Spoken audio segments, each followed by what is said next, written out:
고요한 설원. 세상의 끝자락처럼 느껴지는 곳에 작은 마을이 웅크리고 있었다. 새하얀 눈이 모든 소음을 흡수하며 세상을 깊은 침묵 속에 가두는 곳. 서진우는 그 침묵 속에서 자신만의 고독을 깎아내고 있었다. 한때 서울에 잘 나가던 강력계 형사였던 그는 이제 나무 조각가라는 명패 아래 과거의 그림자를 숨긴 채 살았다. 그의 삶에 남은 유일한 온기는 독일 셰퍼드 카이저였다. 충직하고 용맹한 이계는 진우의 그림자이자 유일한 가족이었다. 카이저는 진우의 복잡한 내면을 읽는 듯 그의 침묵 속에서도 끊임없이 위안을 건네는 존재였다. 매일 아침 진우는 작업실 겸 집에서 나와 깊게 쌓인 눈길을 헤치고 산책에 나섰다. 카이저는 그의 뒤를 든든하게 따랐다. 오늘은 유난히 눈이 많이 내린 뒤라 길조차 희미했다. 푹푹 빠지는 눈밭을 한참 걷던 카이저가 갑자기 멈춰서서 낮은 으르렁거림을 내뱉었다.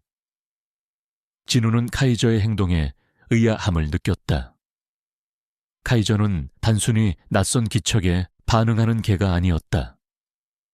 놈의 예리한 후각과 뛰어난 감각은 항상 심상치 않은 일이 벌어질 때 가장 먼저 경고를 보냈다. 카이저가 으르렁거리는 방향을 응시하던 진우의 시야에 희미한 형체가 들어왔다. 눈밭에 파묻히다시피 한 검은색 세단이었다. 이 외딴 마을의 낯선 차량은 흔치 않은 일이었다. 그것도 이렇게 버려진 듯한 모습으로는 더욱 그랬다. 진우는 긴장감에 침을 삼켰다. 형사 시절부터 몸에 배인 직감이 경고음을 울렸다. 좋지 않은 예감이 온몸을 감쌌다. 그는 카이저에게 조심스럽게 다가가라는 수신호를 보냈다. 카이저는 덩치에 비해 놀랍도록 민첩하게 눈밭을 가르며 차량 주변을 맴돌았다. 녀석의 코는 끊임없이 허공의 냄새를 쫓았다. 차량은 문이 열린 채 눈에 반쯤 파묻혀 있었다. 내부는 엉망진창이었다. 조수석 쪽 문은 완전히 열려 눈이 쌓여 있었고 시트 커버는 찢겨 있었으며 대시보드 위에는 액자가 부서져 있었다. 누가 봐도 격렬한 몸싸움의 흔적이었다. 진우의 심장이 빠르게 뛰기 시작했다. 그는 조심스럽게 차 안을 살폈다. 핏자국은 없었지만 뭔가 날카로운 것에 긁힌 듯한 자국과 흐트러진 소지품들이 사건의 심각성을 말해주고 있었다. 그의 눈은 한 지점에 멈췄다. 뒷좌석 발밑에 떨어진 낡은 가죽 지갑이었다. 진우는 조심스럽게 지갑을 집어들었다. 지갑 안에는 주민등록증과 신용카드, 그리고 한 장의 명함이 들어있었다. 주민등록증의 이름은 최은정. 명함에는 한국고고학연구소 최은정 교수라는 직함이 선명하게 박혀 있었다. 최은정, 이름이 낯설지 않았다. TV 뉴스에서 몇 번 보았던 저명한 고고학자였다. 최근 그녀가 한 고대 유물을 추적 중이라는 소식을 들은 기억이 어렴풋이 떠올랐다. 그녀가 왜 이 외딴 상골에서 실종된 것일까? 의문이 꼬리에 꼬리를 물었다. 그 순간 카이저가 다시 낮게 으르렁거리며 진우의 다리에 몸을 비볐다. 녀석의 시선은 숲속 깊은 곳을 향하고 있었다. 진우는 카이저의 눈빛에서 단순한 낯선 이의 기척이 아닌 분명한 위협을 감지했다. 마치 카이저가 보이지 않는 존재를 느끼는 듯했다. 진우는 지갑을 주머니에 넣고 주변을 다시 살폈다. 희미하게 눈 위에 찍힌 발자국들이 보였다. 여러 사람의 발자국이었다. 눈이 쌓여 정확한 형태는 알 수 없었지만 발자국의 깊이와 강역으로 보아 성인 남성 몇 명의 흔적임을 짐작할 수 있었다. 그들은 최은정 교수를 납치해 숲속으로 사라진 것 같았다. 진우는 숨을 깊게 들이쉬었다. 잊고 싶었던 과거의 아픈 기억들이 되살아나는 듯했다. 그가 형사였던 시절, 그는 비슷한 방식으로 실종된 어린아이를 찾기 위해 고군분투했다. 하지만 결과는 비극적이었고 그 사건은 그의 삶을 송두리째 바꿔놓았다.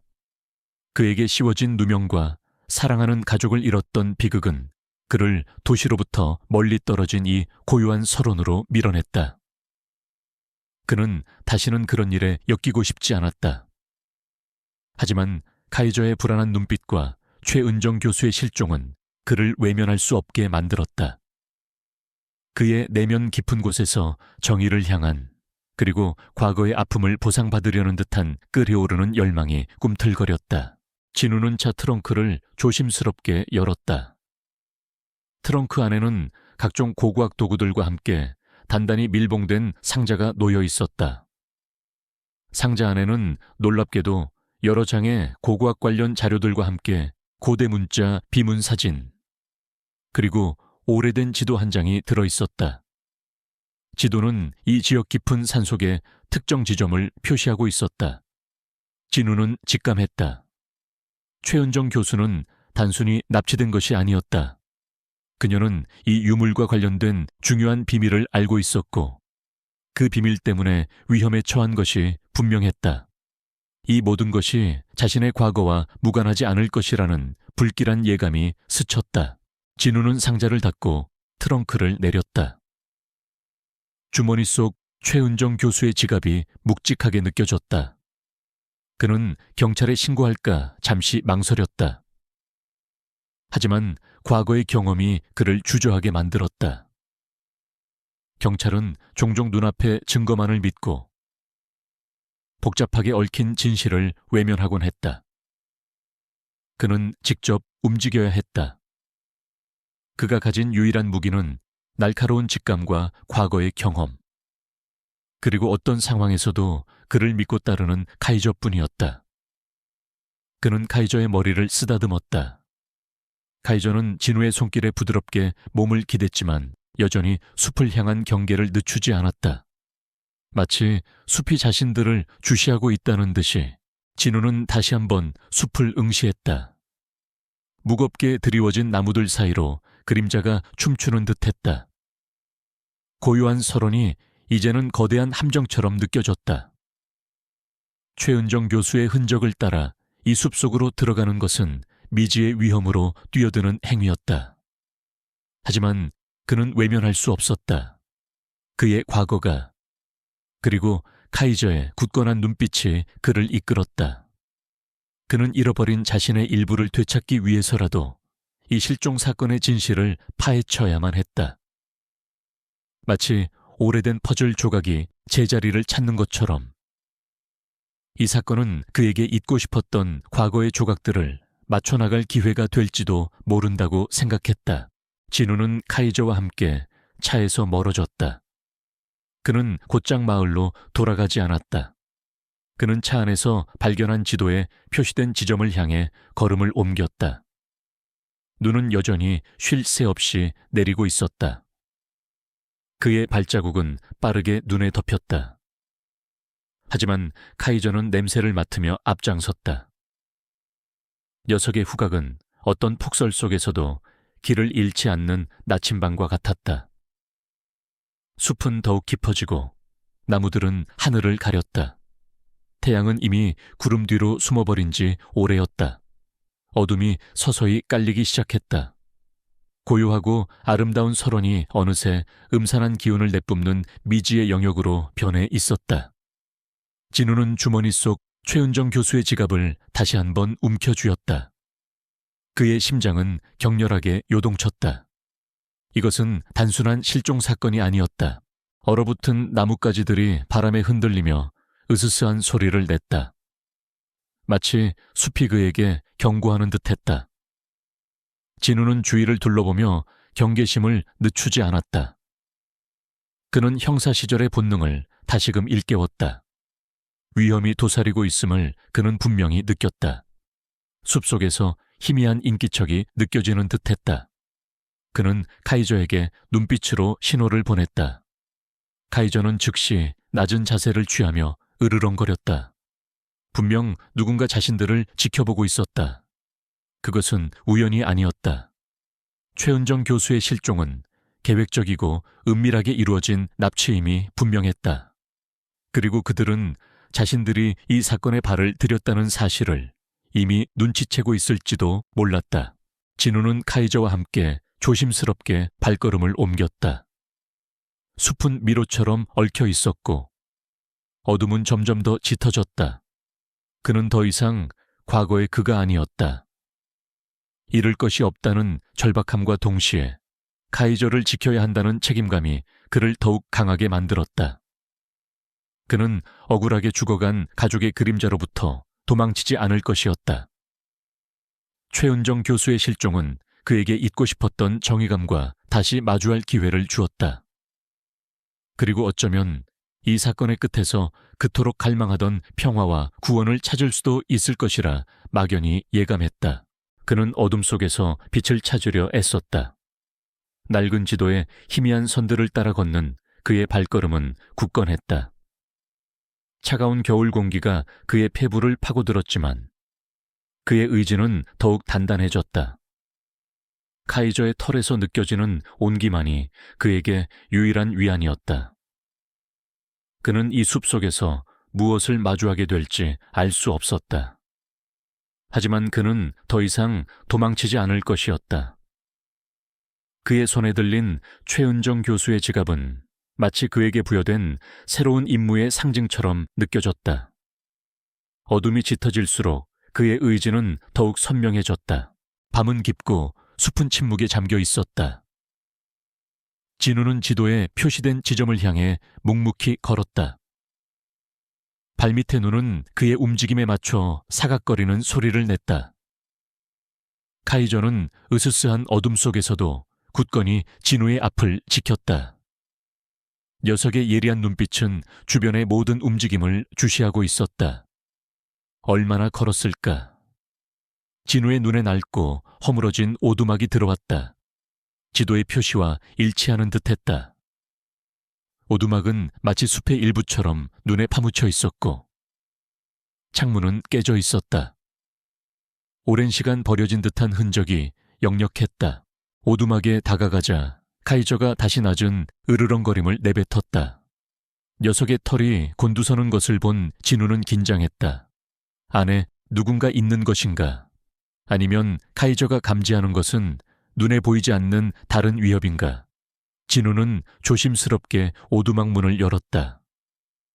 삐걱거리는 소리가 숲의 고요를 깨뜨렸다.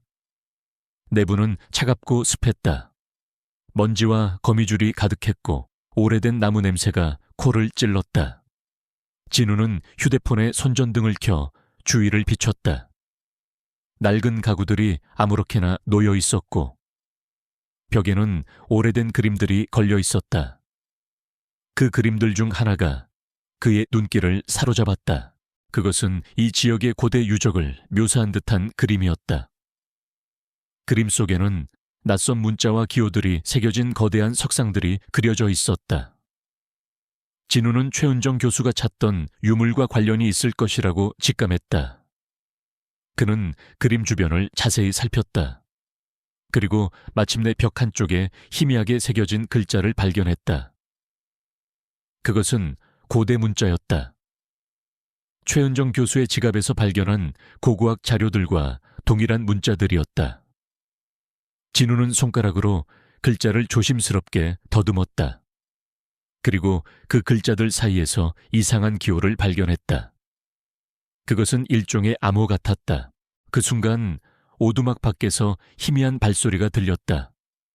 진우는 본능적으로 카이저를 불렀고 몸을 숨겼다. 카이저는 재빨리 그의 옆으로 다가와 몸을 낮췄다. 발소리는 점점 더 가까워졌다. 여러 명의 발소리였다. 진우는 숨을 죽였다. 오두막 문이 다시 삐걱거리며 열렸다. 어둠 속에서 2명의 남자가 들어왔다. 그들은 손전등을 비추며 내부를 살폈다. 그들의 대화 소리가 희미하게 들려왔다. 한국어가 아니었다. 유창한 외국어였지만 진우는 그들이 유물과 최 교수라는 단어를 언급하는 것을 명확히 들었다. 그들은 최은정 교수를 납치한 자들이 분명했다. 남자들은 오두막 내부를 샅샅이 뒤졌다. 진우는 숨소리조차 내지 않았다. 카이저 역시 완벽하게 몸을 숨긴 채 미동도 하지 않았다. 남자들은 아무것도 찾지 못하고 불평하며 오두막을 나섰다. 그들이 완전히 사라지고 나서야 진우는 안도의 한숨을 내쉬었다. 그는 오두막 벽에 새겨진 암호를 다시 살폈다. 이 암호는 분명 최은정 교수가 남긴 메시지일 것이다. 하지만 그는 이것을 어떻게 해독해야 할지 알 수 없었다. 그의 머릿속은 복잡하게 얽혔다. 이 모든 상황이 너무나도 거대한 음모의 일부분처럼 느껴졌다. 오두막을 나서자 새벽 공기가 더욱 차갑게 느껴졌다. 진우는 발걸음을 돌려 마을로 향했다. 그에게는 이 암호를 해독해줄 누군가가 필요했다.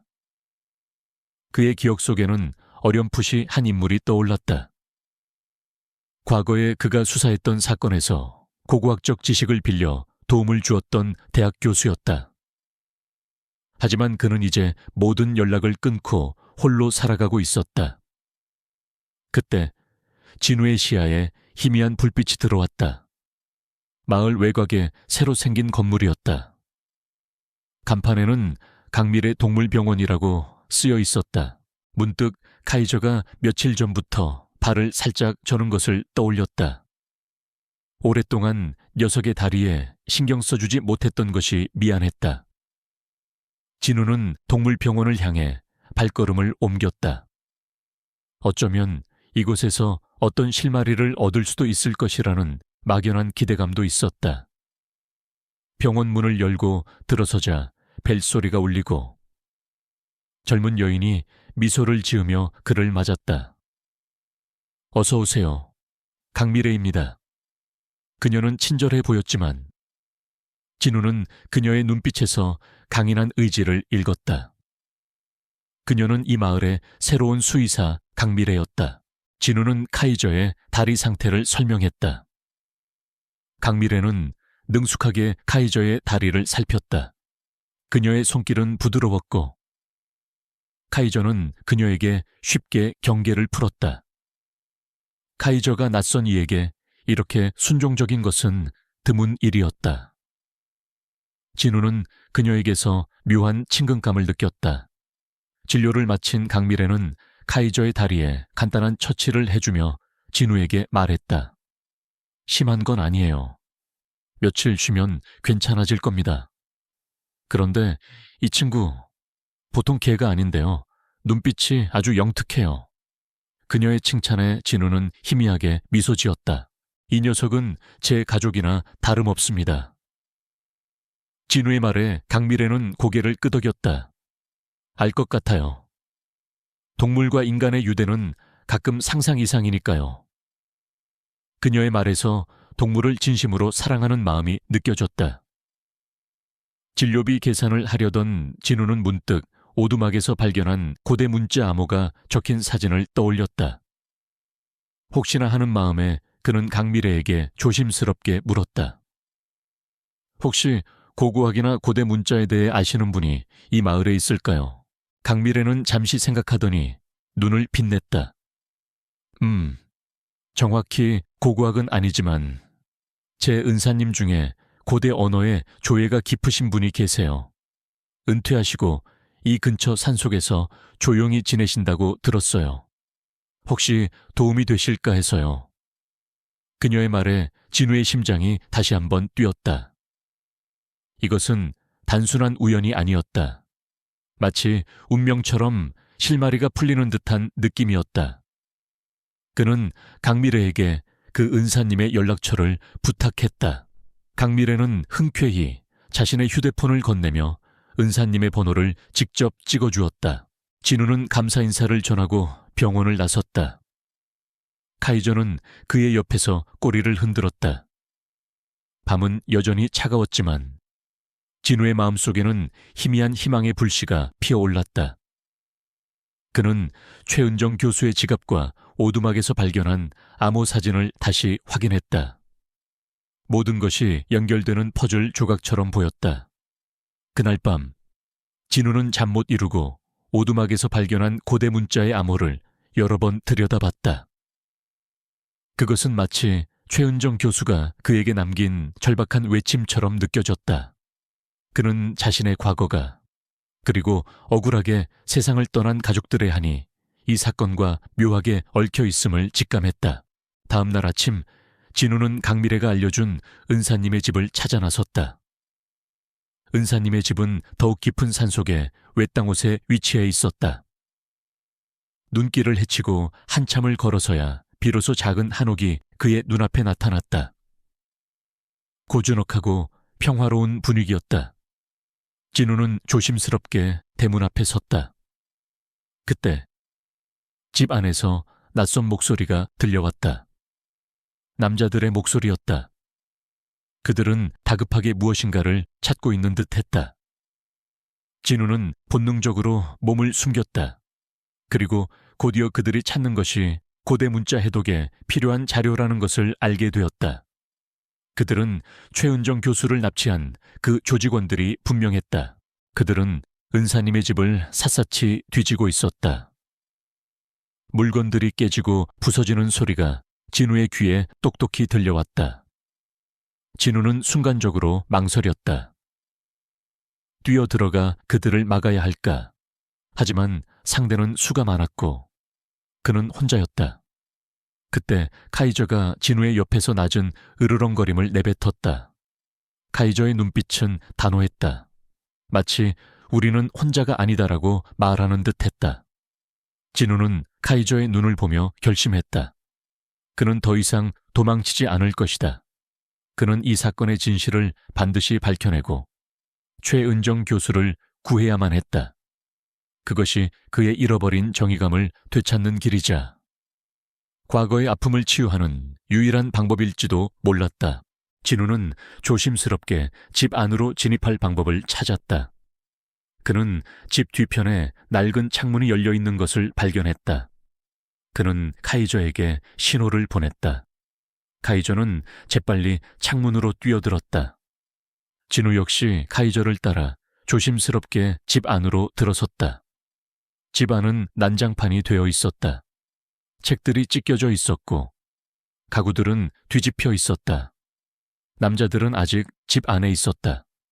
그들은 은사님을 위협하며 뭔가를 캐묻고 있었다. 은사님은 나이가 지긋한 노인이었지만 강단 있는 눈빛으로 그들을 노려보고 있었다. 진우는 남자들에게 들키지 않도록 조심스럽게 움직였다. 그는 과거 형사 시절에 잠복 기술을 사용했다. 그는 남자들의 대화를 엿들었다. 그들은 유물의 봉인과 열쇠라는 단어를 반복적으로 언급했다. 그리고 그 열쇠를 최은정 교수가 숨겼다고 확신하고 있었다. 진우는 은사님을 도울 방법을 찾으려 애썼다. 그때 카이저가 남자들 뒤편으로 조용히 다가가 낮은 으르렁거림을 내뱉었다. 남자들은 화들짝 놀라 뒤를 돌아봤다.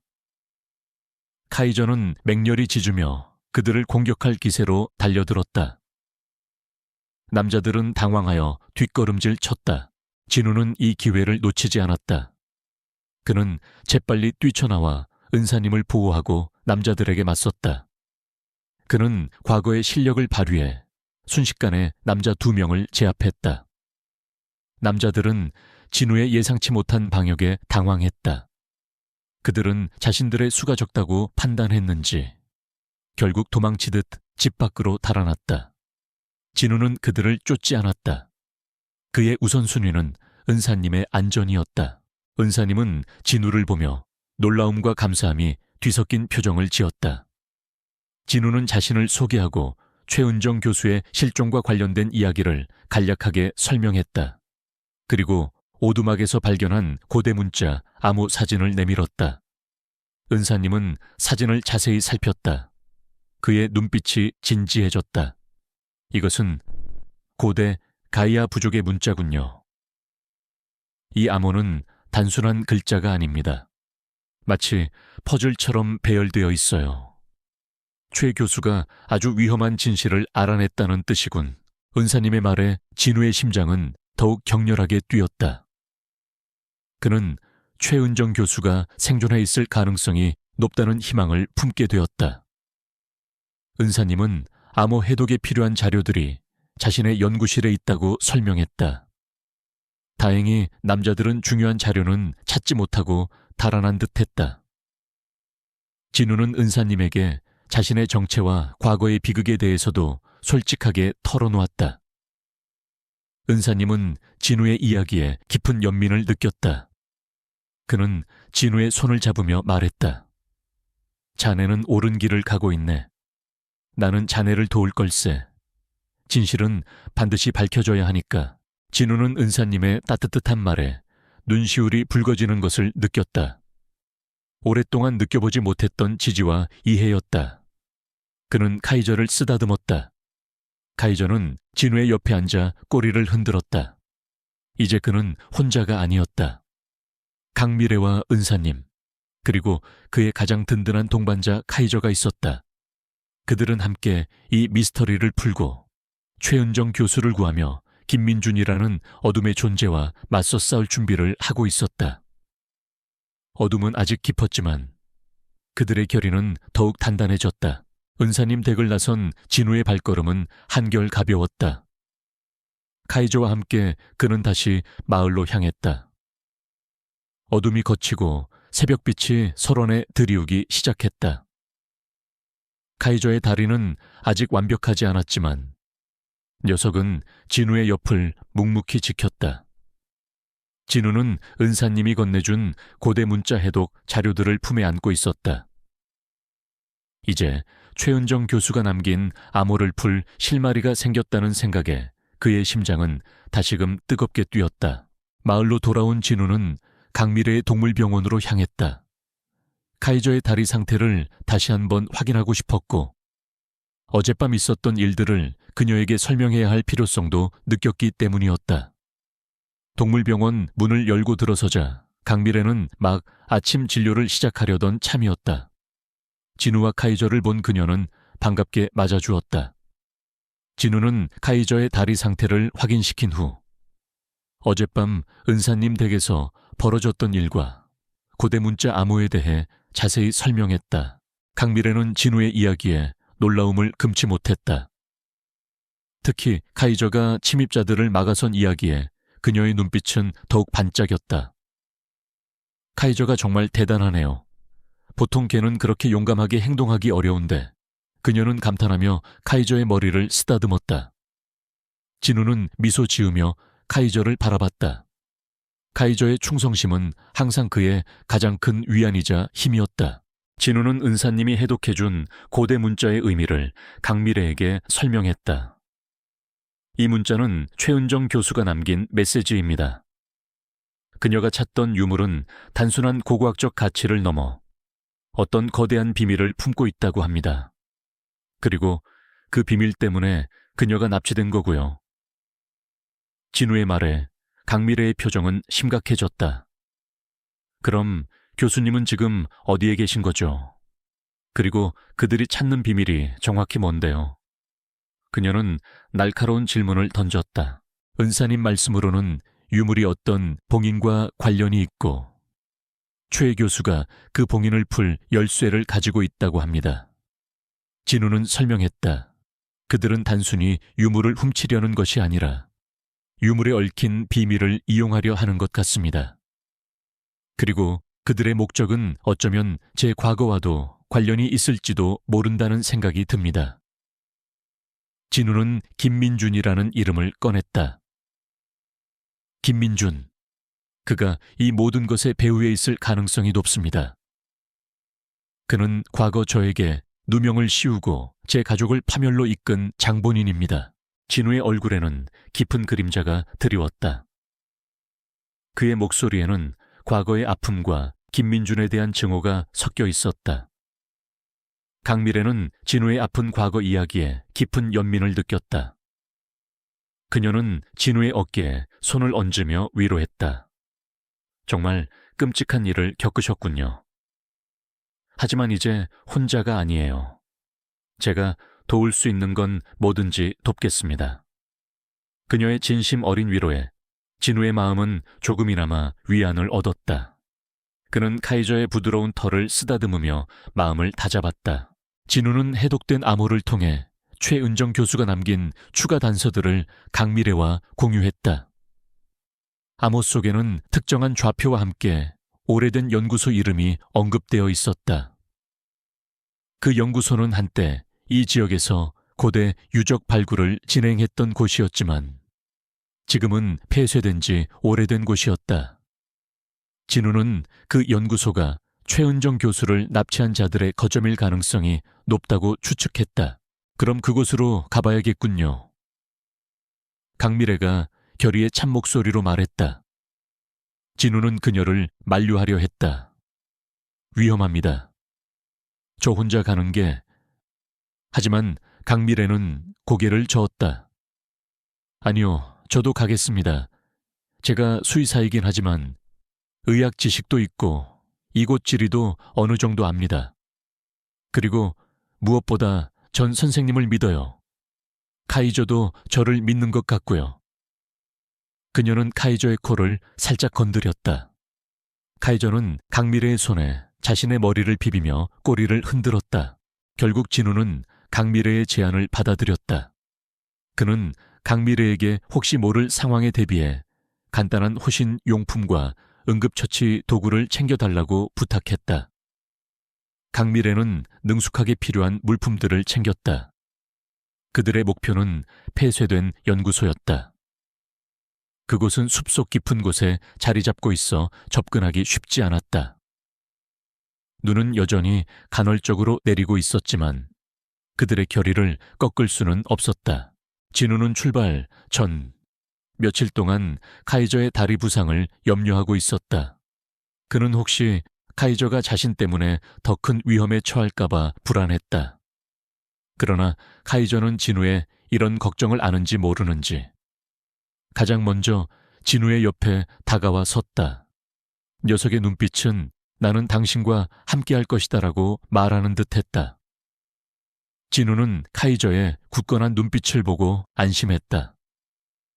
카이저는 그의 가장 든든한 아군이었다. 눈 덮인 숲길을 한참 걸어 폐쇄된 연구소에 도착했다. 연구소는 거대한 콘크리트 건물로 철조망으로 둘러싸여 있었다. 수십 년간 방치된 듯 낡고 스산한 기운을 풍겼다. 진우는 철조망 주변을 살피며 침입할 만한 곳을 찾았다. 카이저는 주변을 맴돌며 냄새를 맡았다. 녀석의 낮은 으르렁거림이 진우의 귀에 들려왔다. 카이저가 이곳에 사람의 흔적 아니면 위험의 냄새를 맡고 있는 것이 분명했다. 진우는 철조망 한쪽이 끊어진 곳을 발견했다.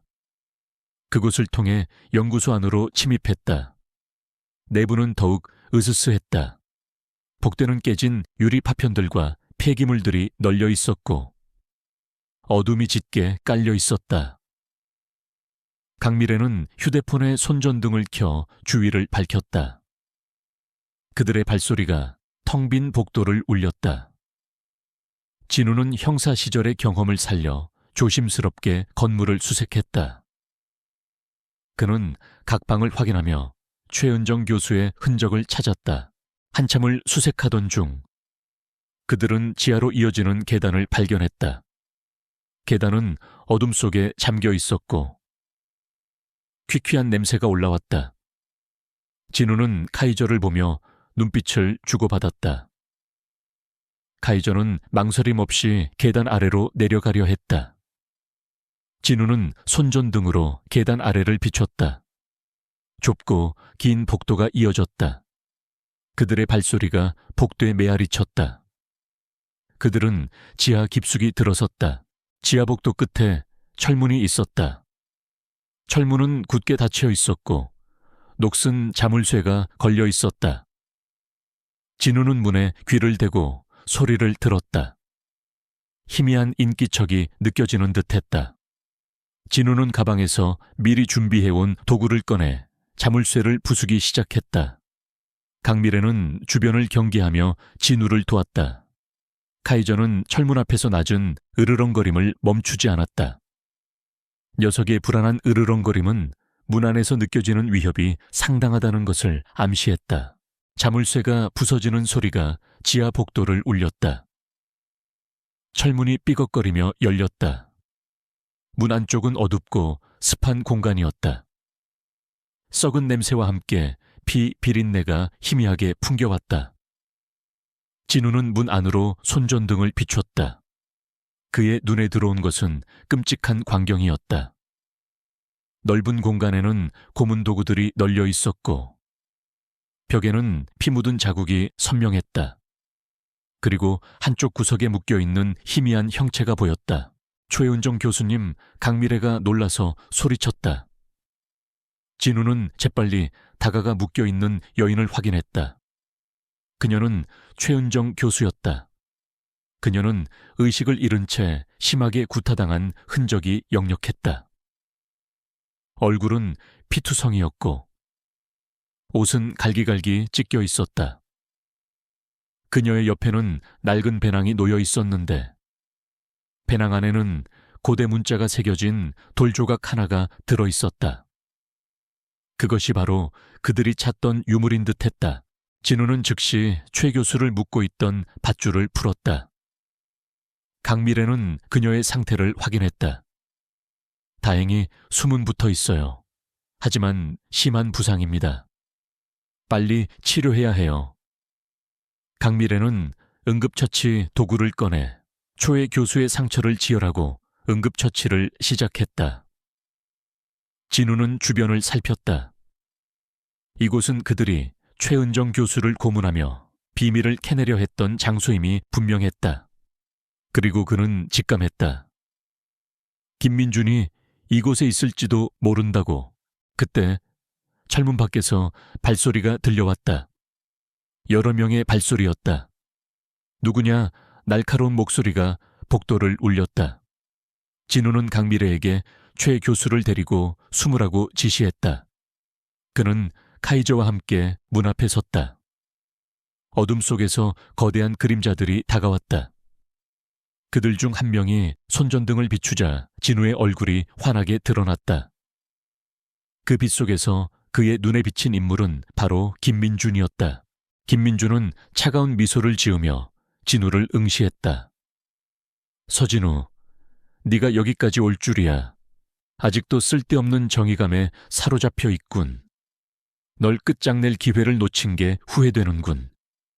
그의 목소리에는 비웃음과 경멸이 가득했다. 진우는 김민준을 노려봤다. 수년간 그를 짓눌렀던 증오와 분노가 치밀어 올랐다. 김민준, 너의 죄는 반드시 대가를 치를 것이다. 김민준은 진우의 말을 비웃으며 고개를 끄덕였다. 그럴 리가. 이 세상은 돈과 힘이 지배하는 곳이다. 내까짓게 뭘 할 수 있겠어. 너는 이미 모든 것을 잃은 패배자일 뿐이야. 김민준의 뒤에는 건장한 부하들이 서 있었다. 그들은 진우를 향해 조금씩 다가왔다. 진우는 카이저의 어깨를 잡았다. 카이저는 김민준을 향해 으르렁거리며 이빨을 드러냈다. 녀석은 진우의 가장 강한 방패였다. 네오는 내가 왜 최은정 교수를 쫓았는지 궁금하지 않나. 김민준이 진우를 도발했다. 그녀는 내가 찾던 고대 유물의 비밀을 풀 열쇠를 가지고 있었어. 그 유물은 단순한 보물이 아니야. 이 세상을 뒤흔들 수 있는 힘을 가지고 있지. 그리고 이제 그 유물은 내 손에 들어올 것이다. 김민준은 최은정 교수의 배낭에서 꺼낸 돌 조각을 들어보였다. 그것은 고대 문자가 새겨진 어두운 빛깔의 돌이었다. 진우는 김민준의 말을 들으며 경악했다. 그가 찾던 유물이 이토록 위험한 것이었을 줄이야. 김민준은 진우의 표정을 보며 비웃었다. 어때? 놀랍지? 이 유물을 이용하면 나는 모든 것을 가질 수 있다. 그리고 너는 다시 한번 모든 것을 잃게 될 거야. 그의 말은 진우의 과거를 다시금 상기시켰다. 김민준은 진우의 가장 아픈 상처를 건드렸다. 그 순간 카이저가 김민준을 향해 맹렬히 돌진했다. 녀석의 송곳니가 김민준의 팔을 스쳤다. 김민준은 고통에 찬 신음을 내뱉으며 뒷걸음질 쳤다. 부하들이 카이저를 공격하려 달려들었지만 카이저는 놀라운 민첩성으로 그들을 따돌리며 김민준을 계속해서 위협했다. 진우는 이 기회를 놓치지 않았다. 그는 재빨리 최은정 교수를 부축하여 강미래가 숨어있는 곳으로 향했다. 하지만 김민준의 부하들은 만만치 않았다. 그들은 진우와 카이저를 포위하려 했다. 복도는 순식간에 아수라장이 되었다. 진우는 최 교수를 보호하며 부하들을 상대했다. 그는 형사 시절의 격투술을 발휘해 적들을 제압했다. 카이저는 그의 옆에서 든든하게 싸웠다. 녀석은 적들의 다리를 물어 넘어뜨리고 그들의 공격을 막아냈다. 카이저는 진우의 그림자처럼 움직이며 완벽한 호흡을 보여주었다. 그들의 싸움은 치열했다. 진우는 부상을 입었지만 그의 눈빛은 흔들림 없었다. 그는 최은정 교수를 구해야 한다는 일념과 김민준에 대한 복수심으로 버텼다. 카이저는 이미 다리 부상을 입은 상태였음에도 불구하고 진우를 위해 모든 것을 내던졌다. 녀석은 진우의 가장 강력한 무기이자 가장 믿음직한 동반자였다. 어둠 속에서 그들은 김민준의 세력과 치열하게 맞서 싸웠다. 김민준은 부하들이 진우와 카이저에게 제압당하는 모습을 보고 분노했다. 그는 직접 나서 진우를 공격하려 했다. 김민준의 손에는 번쩍이는 칼날이 들려 있었다. 그는 진우를 향해 맹렬히 달려들었다. 진우는 김민준의 공격을 피하며 방역했다. 그들의 싸움은 과거의 악연을 청산하는 듯 치열하게 이어졌다. 김민준의 칼날이 진우의 뺨을 스쳤다. 진우의 얼굴에 피가 흘렀지만 그는 물러서지 않았다. 그는 김민준의 눈을 똑바로 응시했다. 나는 더 이상 도망치지 않는다. 김민준, 너의 모든 죄를 이 자리에서 끝낼 것이다. 진우의 목소리에는 단호한 결의가 담겨 있었다. 김민준은 그의 말에 비웃었다. 내까짓게 뭘 할 수 있는데 네 가족을 죽인 내게 하찮은 정의감으로 세상을 바꿀 수 있을 것 같아. 그의 말은 진우의 가장 깊은 상처를 헤집었다. 그 순간 카이저가 다시 한번 김민준을 향해 맹렬히 달려들었다. 녀석은 김민준의 칼날을 물어뜯으며 진우를 보호했다. 김민준은 카이저를 뿌리치려 했지만 녀석의 끈질긴 공격에 당황했다. 진우는 이 기회를 놓치지 않고 김민준에게 달려들었다. 그는 김민준을 제압하려 했지만 김민준은 뜻밖의 방역을 가했다. 김민준은 진우의 옆구리를 발로 차 진우를 넘어뜨렸다. 그리고는 쓰러진 진우의 머리 위로 칼을 내리찍으려 했다. 그때 카이저가 진우의 몸 위로 덮쳐들어 칼날을 막았다. 카이저의 등에 칼날이 깊숙이 박혔다. 카이저는 고통에 찬 울음소리를 내며 쓰러졌다. 카이저, 진우는 절규했다. 그의 눈에 눈물이 고였다. 카이저의 희생은 진우의 분노를 극에 달하게 만들었다. 그는 고통받는 카이저를 보며 이성을 잃었다. 진우는 온몸의 힘을 모아 김민준에게 달려들었다. 그의 눈에는 복수심만이 가득했다. 그의 주먹이 김민준의 얼굴을 강타했다. 김민준은 비틀거리며 쓰러졌다. 진우는 쓰러진 김민준의 멱살을 잡고 거칠게 흔들었다. 내가 감히. 카이저를. 진우의 목소리는 분노로 갈라졌다. 김민준은 그의 소나귀에서 벗어나려 몸부림쳤다. 그때 강미래가 조심스럽게 다가와 진우를 불렀다. 선생님, 카이저가 위급해요. 빨리 치료해야 합니다. 강미래의 다급한 목소리가 진우의 이성을 되돌렸다. 그는 카이저를 향해 고개를 돌렸다. 카이저는 피를 흘리며 신음하고 있었다. 그의 가장 소중한 동반자가 죽어가고 있었다. 진우는 김민준을 놓아주었다. 당장은 카이저를 살리는 것이 더 중요했다. 김민준은 이 기회를 틈타 부하들과 함께 어둠 속으로 도망쳤다. 진우는 카이저에게 달려가 녀석을 품에 안았다. 카이저의 몸은 차가웠다. 강미래는 재빨리 카이저의 상처를 확인했다. 깊어요. 빨리 수술해야 합니다. 지금 당장 병원으로 가야 해요. 그녀의 목소리는 떨렸다. 진우는 쓰러져 있는 최은정 교수를 바라봤다. 그녀 역시 위급했다. 진우는 딜레마에 빠졌다. 누구를 먼저 구해야 할까? 그때 최 교수가 희미하게 눈을 떴다. 그녀는 진우에게 흐릿한 시선으로 말을 건넸다. 카이저, 먼저 지켜야 해. 그녀의 목소리는 간신히 들릴 정도였다. 그녀는 고대 문자가 새겨진 돌 조각을 진우의 손에 쥐어주었다. 이것을 지켜야 해. 진우는 최 교수의 말에 충격을 받았다. 그녀는 극심한 고통 속에서도 카이저의 생명을 먼저 걱정하고 있었다. 그리고 유물의 중요성을 강조했다.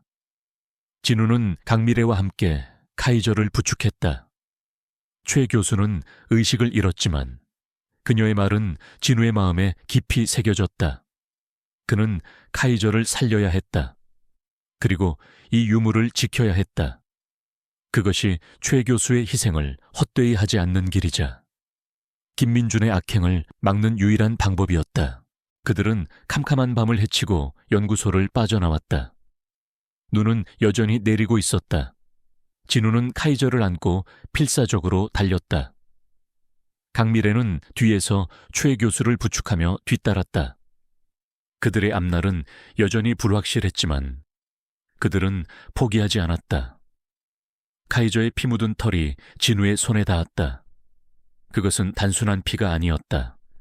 그것은 충성심과 희생, 그리고 김민준에 대한 복수의 맹세였다. 진우는 이제 되돌아갈 수 없었다.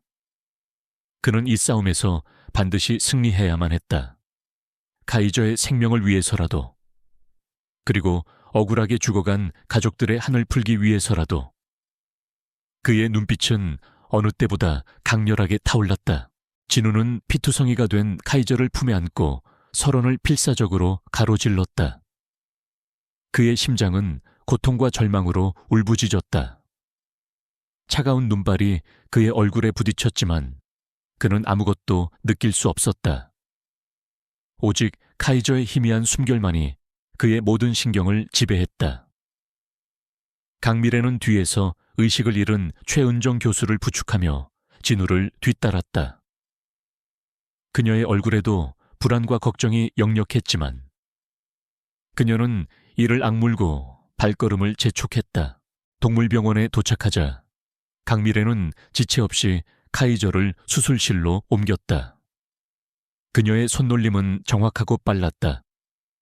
진우는 수술실 문 앞에서 초조하게 기다렸다. 그의 옷에는 카이저의 피가 흥건하게 묻어 있었다. 그는 자신의 무력함에 분노했다. 카이저가 아니었다면 자신은 이미 김민준의 칼에 죽었을 것이다. 카이저의 희생은 진우의 마음속에 지울 수 없는 상처를 남겼다. 그는 주먹을 꽉 쥐었다. 김민준, 반드시 그 대가를 치르게 할 것이다. 최은정 교수는 응급처치 후 잠시 안정을 되찾았지만 여전히 의식이 불분명했다. 강미래는 최 교수의 상태를 확인한 후 진우에게 조용히 말했다. 교수님은 심한 탈수와 영양실조 그리고 충격으로 의식을 잃으신 거예요. 상처도 깊고요. 당분간 안정이 필요합니다. 진우는 고개를 끄덕였다. 그의 시선은 다시 수술실 문으로 향했다. 카이저가 걱정되어 아무것도 손에 잡히지 않았다. 수술은 길고 지루했다. 시간은 마치 멈춰버린 듯 더디게 흘렀다. 진우는 불안감에 병원 복도를 서성였다. 그때 수술실 문이 열리고 강미래가 지친 얼굴로 나왔다. 진우는 그녀에게 달려갔다. 카이저는 어떻습니까? 그의 목소리는 갈라져 나왔다. 강미래는 희미하게 미소 지었다. 위험한 고비는 넘겼습니다. 다행히 주요 장기는 피했어요. 하지만 회복까지는 시간이 좀 걸릴 겁니다. 진우는 안도의 한숨을 내쉬었다. 그의 다리에 힘이 풀렸다. 그는 그 자리에 주저앉았다. 카이저가 살아남았다는 사실만으로도 그는 세상을 다 얻은 듯했다. 강미래는 진우의 옆에 앉아 그의 어깨를 두드렸다. 정말 잘 버텨주었어요. 카이저가.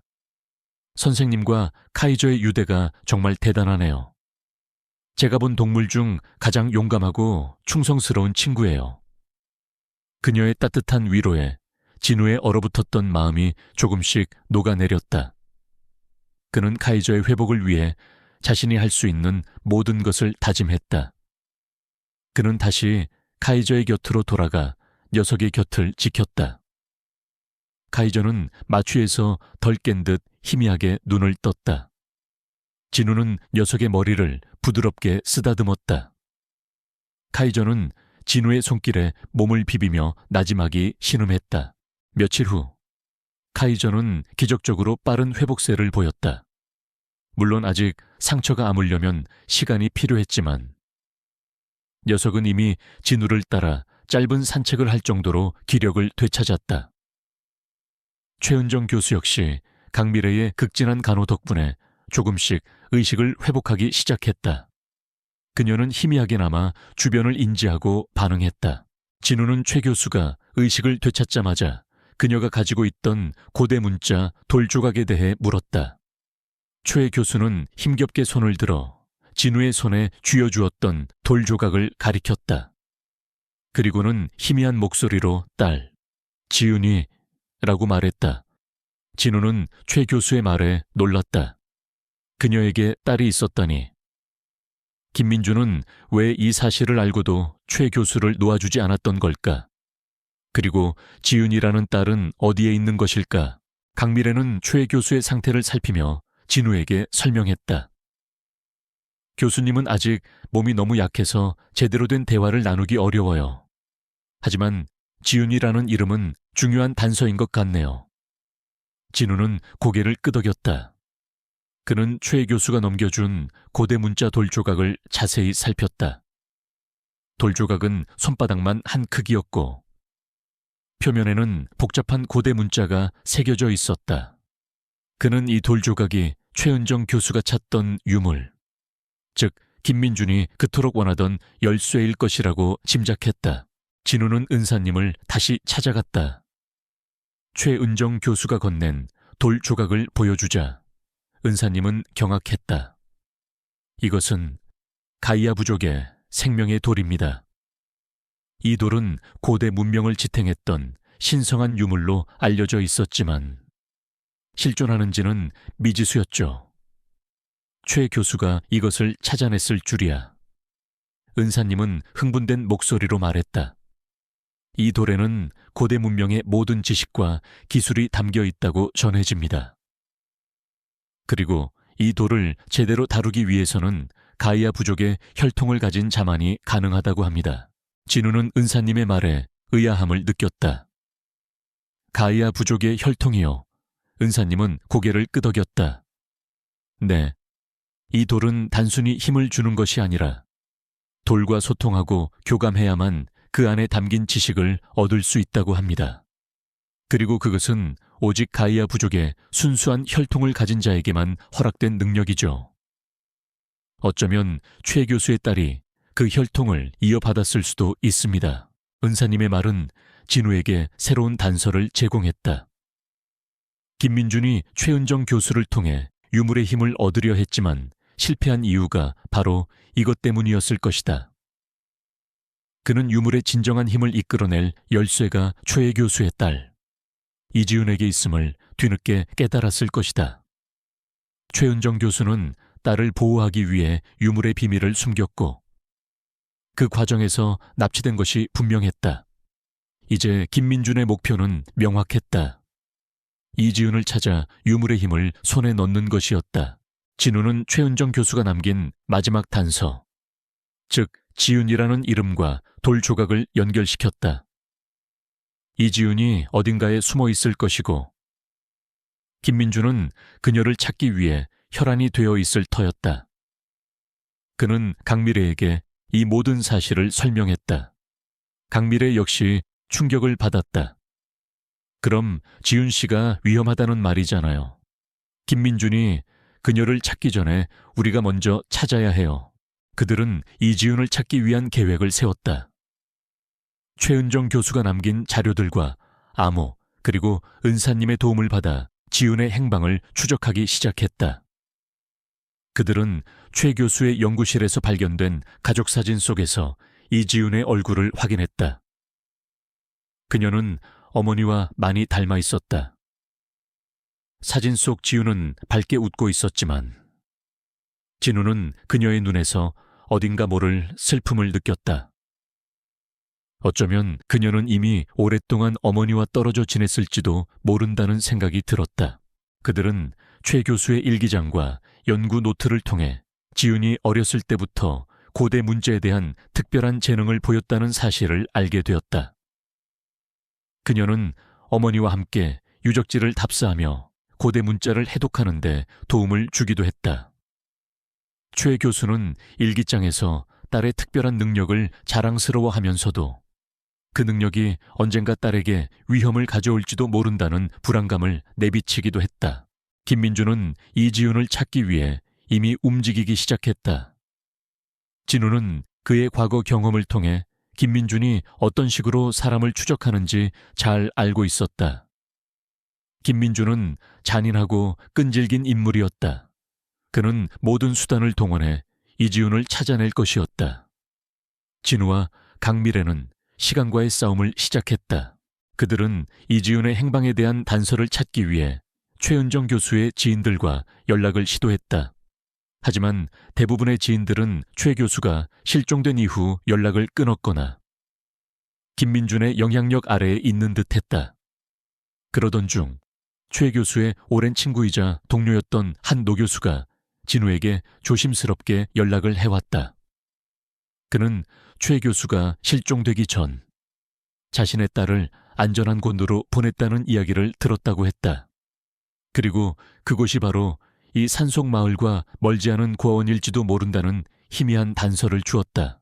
진우는 강미래와 함께 고아원으로 향했다. 고아원은 마을에서 한참 떨어진 외딴 곳에 있었다. 낡고 허름한 건물이었지만 아이들의 밝은 웃음소리가 새어나왔다. 진우는 고아원 원장에게 이지훈에 대해 조심스럽게 물었다. 원장은 처음에는 경계하는 눈빛을 보였지만 진우가 최은정 교수의 친구라고 말하자 조금씩 마음을 열었다. 원장은 이지훈이 몇 달 전부터 이 고아원에서 봉사활동을 하고 있다고 말했다. 그녀는 아이들과 잘 어울리고 조용하면서도 밝은 성격이라고 했다. 하지만 그녀는 늘 무언가 깊은 슬픔을 간직하고 있는 듯했다고 덧붙였다. 진우는 원장에게 최은정 교수의 사진을 보여주었다. 원장은 놀란 표정을 지었다. 최 교수님과 연락이 안 된 지 꽤 되었는데 무슨 일이신가요? 진우는 최 교수가 위험에 처해 있으며 이지훈 역시 위험할 수 있다는 사실을 조심스럽게 설명했다. 그때 고아원 마당에서 아이들과 함께 놀고 있는 한 여인이 진우의 눈에 들어왔다. 그녀는 긴 생머리에 수수한 옷차림이었지만 최은정 교수를 꼭 닮은 듯한 모습이었다. 진우는 그녀가 이지훈님을 직감했다. 이지훈은 아이들과 함께 눈사람을 만들며 환하게 웃고 있었다. 그녀의 미소는 순수하고 아름다웠지만 그 웃음 뒤에는 알 수 없는 그림자가 드리워져 있는 듯했다. 진우는 이지훈에게 다가갔다. 강미래는 카이저와 함께 조금 떨어진 곳에서 그들을 지켜봤다. 진우는 이지훈에게 자신을 소개하고 최은정 교수의 실종과 관련된 이야기를 조심스럽게 꺼냈다.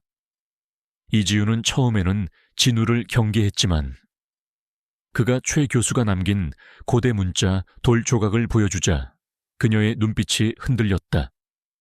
이건 엄마 거예요. 엄마가 이걸 왜 가지고 있어요, 엄마는? 지금 어디 있어요? 이지훈의 목소리는 떨렸다.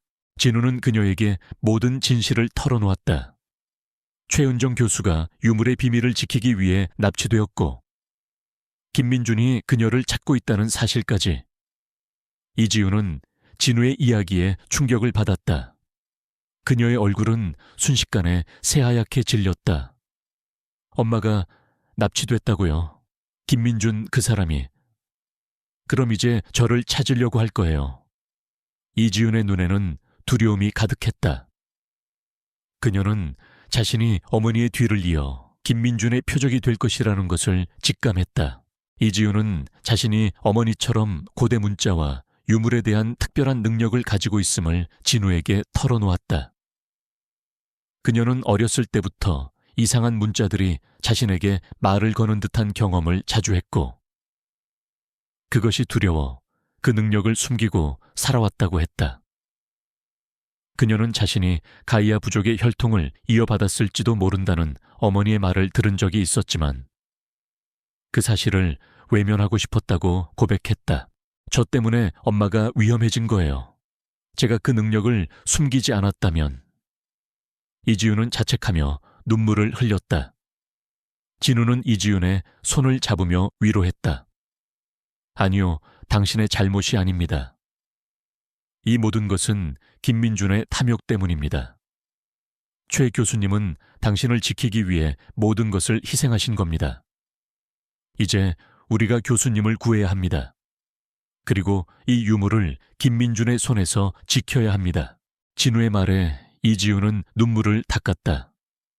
그녀의 눈빛에는 두려움 대신 결의가 서렸다. 그녀는 자신의 능력을 더 이상 숨기지 않겠다고 다짐했다. 그리고 어머니를 구하기 위해, 그리고 김민준의 악행을 막기 위해 진우와 함께하겠다고 말했다. 강미래는 이지훈의 결심에 박수를 보냈다. 그녀는 카이저를 이지훈에게 데려갔다. 카이저는 이지훈의 곁에 앉아 부드럽게 그녀의 손을 핥았다. 이지훈은 카이저의 온기에 위안을 받았다. 그들은 이지훈의 안전을 위해 고아원 원장에게 상황을 설명하고 도움을 요청했다. 원장은 이지훈과 최은정 교수를 돕기로 약속했다. 그녀는 고아원이 외딴 곳에 있어 안전하다고 판단했고 이지훈을 최대한 보호하겠다고 말했다. 진우는 고아원 원장에게 최 교수의 돌조각을 맡기며 이 돌조각을 절대로 김민준에게 넘겨줘서는 안 된다고 신신당부했다. 그리고 이지훈에게는 돌조각에 대한 모든 정보를 자신에게 알려달라고 부탁했다. 이지훈은 자신이 어렸을 때 어머니와 함께 갔던 유적지에 대한 기억들을 진우에게 자세히 설명하기 시작했다. 그녀는 그 유적지에서 어머니가 어떤 고대 문자의 봉인을 풀려고 했다는 이야기를 어렴풋이 기억했다. 그리고 그 봉인이 풀리면 세상에 큰 변화가 올 것이라고 어머니가 말했다는 것도. 이지훈의 기억은 희미했지만 진우는 그 속에서 김민준의 목표와 유물의 진정한 가치에 대한 중요한 단서를 발견했다. 그들은 이제 김민준의 다음 행보를 예측하고 선수를 쳐야 했다. 이지훈은 김민준이 어머니를 납치했던 방식과 비슷한 방법으로 자신을 찾아올 것이라고 추측했다. 진우는 이지훈의 통찰력에 감탄했다. 그는 김민준과의 싸움이 더욱 치열해질 것임을 예감했다. 그들은 고아원을 잠시 떠나 김민준의 움직임을 감시하고 그의 조직에 대한 정보를 수집하기로 했다. 카이저는 아직 완전히 회복되지 않았지만 진우의 그림자처럼 그를 따랐다. 녀석의 존재는 진우에게 끊임없는 용기와 위안을 주었다. 진우는 밤늦게까지 김민준의 행방을 추적했다. 그의 머릿속에는 오직 김민준을 잡고 최은정 교수를 구하고 이지훈을 보호해야 한다는 생각뿐이었다. 그의 과거의 아픔은 김민준에 대한 복수심으로 그리고 정의를 향한 열망으로 변모하고 있었다. 그는 더 이상 도망자가 아니었다. 그는 진실을 밝히고 억울하게 죽어간 가족들의 한을 풀어줄 정의의 사도였다. 차가운 설원 위로 희미한 달빛이 비쳤다. 그것은 마치 그들의 앞길을 밝혀주는 한 줄기 희망의 빛처럼 느껴졌다. 김민준의 추적은 예상보다 훨씬 빠르고 집요했다. 진우는 이지훈을 고아원에 홀로 둘 수 없다고 판단했다. 그는 강미래와 상의 끝에 이지훈을 동물병원으로 데려오기로 결정했다. 동물병원은 마을 외곽에 위치해 있고 외진 곳이라 잠시나마 안전할 것이라고 생각했다. 카이저는 병원에서 회복 중이었고 이지훈에게는 보호자가 필요했다. 강미래는 병원 2층의 빈 방을 이지훈에게 내주었다. 이지훈은 불안했지만 카이저가 옆에 있어 조금이나마 안심하는 듯했다. 카이저는 아직 상처가 완전히 아물지 않았음에도 불구하고 이지훈의 곁을 그림자처럼 지켰다. 녀석은 이지훈의 두려움을 아는 듯 조용히 그녀의 무릎에 머리를 기대어 주었다. 이지훈은 카이저의 온기에 기대어 어머니의 유물에 대한 기억들을 더듬기 시작했다. 그녀의 기억은 파편적이었지만 중요한 단서들을 제공했다. 어머니 최은정 교수가 유물에 대해 시간의 흐름을 되돌리는 힘이라는 말을 자주 했다고 했다. 그리고 유물을 완성하기 위해서는 생명의 돌 외에 빛의 심장이라는 또 다른 조각이 필요하다고 말했다는 사실도 기억해냈다. 이지훈은 어머니가 그 빛의 심장이 이 마을 깊은 산속의 고대 유적 어딘가에 숨겨져 있다고 믿었다는 것을 진우에게 알려주었다. 진우는 이지훈의 이야기를 듣고 충격에 빠졌다. 시간의 흐름을 되돌리는 힘이라니. 그것은 상상조차 할 수 없는 초월적인 힘이었다. 김민준이 그 힘을 손에 넣으려 한다는 사실에 그는 등골이 오싹해졌다. 그는 이 유물이 단순히 고고학적 가치를 넘어선 인류의 운명을 바꿀 수도 있는 위험한 힘을 가지고 있음을 직감했다. 그들은 은사님에게 연락해 빛의 심장에 대해 물었다. 은사님은 고대 문서에 그 존재가 언급되어 있지만 전설 속에나 존재하는 것이라며 회의적인 반응을 보였다. 하지만 이지훈의 이야기에 은사님은 다시 한번 고대 문서를 찾아보겠다고 약속했다. 그들이 빛의 심장의 존재에 대해 논의하고 있던 그 순간 김민준은 이미 이지훈의 행방을 추적하고 있었다. 그는 최은정 교수가 남긴 마지막 통화 기록과 주변 CCTV를 분석해 이지훈이 고아원에 있다는 사실을 알아냈다. 그리고 고아원 주변의 감시를 강화했다. 하지만 이지훈이 고아원을 떠나 동물병원에 있다는 사실은 아직 알지 못했다. 며칠 후 진우는 마을에 이상한 움직임을 감지했다. 낯선 차량들이 마을 주변을 배회하고 수상한 남자들이 눈에 띄게 늘어났다. 김민준의 부하들이었다. 그들은 이지훈을 찾기 위해 마을을 포위하기 시작했다. 진우는 긴장했다. 이제 시간이 얼마 남지 않았다는 것을 직감했다. 그날 밤 진우는 동물병원 주변을 경계하며 순찰을 돌았다. 카이저는 아직 부상이 완치되지 않았음에도 불구하고 진우의 옆을 묵묵히 지켰다. 녀석의 예리한 후각은 숲속의 미세한 움직임까지 감지하는 듯했다. 갑자기 카이저가 낮은 으르렁거림을 내뱉었다.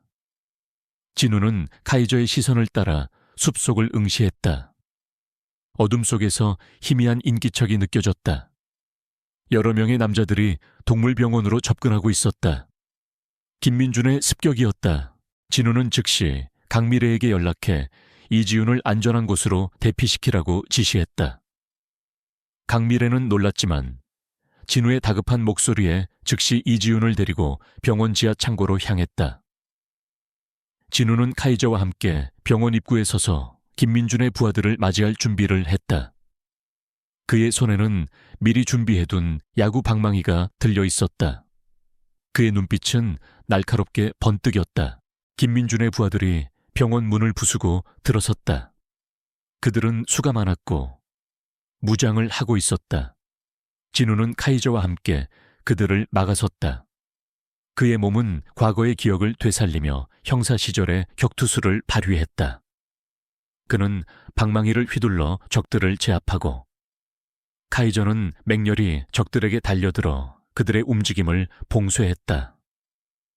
병원 내부는 순식간에 아수라장이 되었다. 유리창이 깨지고 가구들이 부서지는 소리가 요란하게 울렸다. 진우는 필사적으로 싸웠다. 그의 몸은 상처투성이었지만 그는 멈추지 않았다. 그는 카이저의 희생을 헛되이 할 수 없었다. 그리고 이지훈과 최은정 교수를 지켜야 한다는 강한 의지가 그를 지탱했다. 카이저는 다리에 깊은 상처를 입은 상태였음에도 불구하고 진우의 옆에서 맹렬히 싸웠다. 녀석은 적들의 급소를 물어뜯고 그들의 공격을 몸으로 막아냈다. 녀석의 눈빛에는 진우를 향한 무한한 충성심이 담겨 있었다. 하지만 적들의 수는 너무 많았다. 진우는 결국 압도당하기 시작했다. 그는 한 명의 부하에게 발로 차여 바닥에 쓰러졌다. 그때 김민준이 모습을 드러냈다. 그의 얼굴에는 냉혹한 미소가 걸려 있었다. 결국 여기까지인가? 서진우, 네가 가진 것이라고는 저 늙은 개 한 마리뿐이군. 이제 내 눈앞에서 그 개가 죽는 것을 보게 될 거다. 김민준은 부하들에게 카이저를 처리하라고 지시했다. 부하들은 카이저를 향해 달려들었다. 카이저는 이를 악물고 저항했지만 숫자의 열세를 극복할 수 없었다. 녀석은 결국 부하들에게 붙잡혀 무자비하게 구타당하기 시작했다. 진우는 절규했다. 카이저 안 돼. 그는 몸을 일으켜 카이저에게 달려가려 했지만 다른 부하들에게 제압당했다. 김민주는 고통스러워하는 카이저를 보며 비웃었다. 내 눈앞에서 네가 가장 소중히 여기는 것을 빼앗는 기분은 어떨까? 네 가족을 잃었을 때처럼 처절하겠지. 그의 말은 진우의 가장 깊은 상처를 다시금 후벼 팠다. 그때 강미래가 지하 창고에서 이지훈을 데리고 나타났다. 그녀는 이지훈을 보호하려 했지만 이미 김민준의 눈에 띄고 말았다. 이지훈 드디어 나타났군. 김민준의 눈빛이 탐욕스럽게 번뜩였다. 네가 바로 그 열쇠지. 이제 모든 것이 내 손에 들어올 것이다. 김민준은 부하들에게 이지훈을 잡으라고 지시했다. 부하들이 이지훈에게 달려들었다. 강미래는 이지훈을 보호하려 했지만 역부족이었다. 이지훈은 공포에 질려 뒷걸음질 쳤다. 그녀의 눈에 눈물이 고였다. 그녀는 김민준을 향해 소리쳤다. 당신은 절대로 그 유물의 힘을 얻지 못할 거예요. 당신 같은 악한 사람은 그 힘을 가질 자격이 없어요. 그녀의 외침에 김민준은 비웃었다. 건방진 것. 네가 뭘 안다고 짓거려. 그 순간 카이저가 쓰러진 자리에서 필사적으로 몸을 일으켰다. 녀석은 비틀거렸지만 이지훈을 향해 달려들고 있는 부하들을 향해 맹렬히 짖었다. 녀석의 눈빛에는 이지훈을 지키겠다는 강한 의지가 담겨 있었다. 카이저는 상처 입은 몸을 이끌고 부하들에게 돌진했다. 녀석은 온몸을 던져 이지훈을 향한 공격을 막아냈다. 한 부하가 휘두른 쇠파이프가 카이저의 머리를 강타했다. 카이저는 비틀거리며 쓰러졌지만 끝까지 이지훈의 앞을 가로막고 있었다. 이지훈은 카이저의 희생에 충격을 받았다. 그녀의 눈에서는 뜨거운 눈물이 쏟아져 내렸다. 그녀는 카이저에게 달려가 녀석을 품에 안았다. 카이저의 몸은 점점 차가워지고 있었다. 이지훈은 흐느끼며 카이저의 머리를 쓰다듬었다. 그때 이지훈의 손에 쥐어있던 고대문자 돌 조각에서 희미한 빛이 뿜어져 나오기 시작했다. 돌 조각은 마치 이지훈의 슬픔과 분노에 반응하는 듯했다. 빛은 점점 강렬해졌고 고대 문자들이 돌조각 위에서 춤추듯 움직였다. 이지훈의 몸에서 알 수 없는 에너지가 뿜어져 나왔다. 그녀의 눈빛은 더 이상 두려움에 질려 있지 않았다. 그녀의 눈은 푸른 빛으로 빛나고 있었다. 김민준과 그의 부하들은 이지훈에게서 뿜어져 나오는 빛에 놀라 뒷걸음질 쳤다. 그들은 알 수 없는 공포에 사로잡혔다. 이지훈은 떨리는 목소리로 고대 문자를 읽기 시작했다. 그녀의 목소리는 공간을 울렸고 그 힘은 김민준의 부하들을 하나둘씩 쓰러뜨렸다. 그들은 마치 보이지 않는 힘에 의해 제압당하는 듯했다. 진우는 이지훈에게서 뿜어져 나오는 알 수 없는 힘에 경악했다. 그녀가 바로 가이아 부족의 혈통을 이어받은 자이자 유물을 다룰 수 있는 진정한 열쇠였다. 카이저의 희생이 그녀의 잠재된 힘을 일깨운 것이다. 김민준은 이지훈의 능력에 당황했다. 그는 자신의 계획이 틀어졌음을 직감했다. 그는 마지막 발악으로 이지훈에게 총을 겨눴다. 내까짓게 감히 나의 계획을 방해해 주거라. 김민준의 손가락이 방가쇠를 당기려는 순간 카이저가 마지막 남은 힘을 쥐어짜내 진우의 발치에 놓여있던 돌멩이를 물어 김민준의 손목을 향해 던졌다. 돌멩이는 정확히 김민준의 손목을 강타했고 총은 바닥으로 떨어졌다. 김민준은 고통에 찬 신음을 내뱉으며 손목을 움켜쥐었다. 그 순간 진우는 몸을 날려 김민준에게 달려들었다. 그는 김민준을 넘어뜨리고 그의 얼굴에 주먹을 날렸다. 진우의 주먹에는 카이저의 희생과 가족을 잃은 슬픔, 그리고 김민준에 대한 모든 분노가 담겨 있었다. 김민준은 진우의 주먹에 정신을 잃고 쓰러졌다. 진우는 쓰러진 김민준을 내려다보며 거친 숨을 몰아쉬었다. 그의 몸은 만신창이가 되어 있었지만 그의 눈빛은 어느 때보다 강렬하게 타올랐다. 그는 김민준의 부하들을 제압하고 이지훈에게 다가갔다. 이지훈은 여전히 돌 조각을 든 채 희미하게 빛나고 있었다. 그녀는 카이저를 품에 안고 흐느끼고 있었다. 카이저는 간신히 숨을 이어가고 있었다. 강미래는 서둘러 카이저에게 달려가 녀석의 상태를 확인했다. 안 돼요. 너무 심각해요. 지금 당장 수술하지 않으면 그녀의 목소리는 절망으로 물들었다. 이지훈은 카이저의 고통에 다시 한번 울음을 터뜨렸다. 그때 돌 조각에서 뿜어져 나오던 빛이 카이저의 상처를 향해 흘러 들어가는 듯했다. 희미하게 카이저의 몸에서 초록빛이 감돌았다. 카이저의 상처가 서서히 아물기 시작하는 듯했다. 진우와 강미래는 이 광경에 놀라움을 금치 못했다. 이지훈의 능력과 유물의 힘이 카이저를 치유하고 있는 것인가?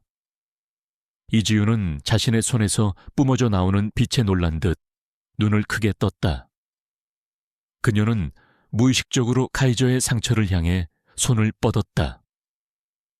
빛은 더욱 강렬해졌고 카이저의 숨소리가 조금씩 안정되기 시작했다. 이것은 기적이었다. 카이저의 희생이 이지훈의 잠재된 힘을 완전히 일깨웠고 그 힘이 유물을 통해 카이저를 치유하고 있었다. 진우는 카이저의 머리를 쓰다듬었다. 카이저는 희미하게 눈을 뜨고 진우를 바라봤다. 녀석의 눈빛은 여전히 충성심으로 가득했다. 진우는 이지훈의 어깨를 감싸 안았다. 그들은 김민준의 악행을 막고 최은정 교수를 구해야만 했다. 그리고 유물의 진정한 힘을 올바른 곳에 사용해야 했다. 어둠은 아직 완전히 걷히지 않았지만 그들에게는 이제 새로운 희망의 빛이 보였다. 카이저의 기적적인 회복은 진우와 강미래 그리고 이지훈에게 엄청난 희망을 주었다. 이지훈은 자신이 유물의 힘을 발현할 수 있다는 사실에 놀라움과 동시에 책임감을 느꼈다. 강미래는 카이저의 상처가 완전히 아물지는 않았지만 생명에는 지장이 없다는 진단을 내렸다.